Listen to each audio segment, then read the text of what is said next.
সুন্দর করে একদম বাঙালি বউ সেজে নিয়েছি, আর আজকে আমি চলে যাচ্ছি বিয়ে বাড়ি খেতে।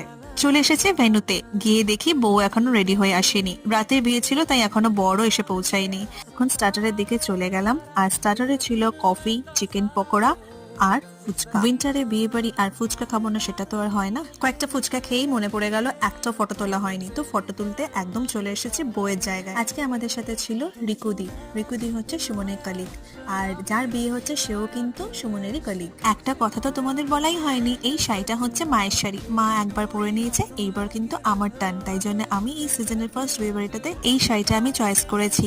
কমেন্টে আমাকে কিন্তু জানাবেন কেমন লাগছে আমাকে।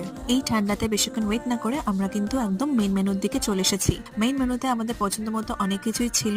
পেট পুজো করে একদম ভর পেটটা আমরা চলে এসেছি বউয়ের কাছে। বউকে কিন্তু খুব মিষ্টি লাগছিল।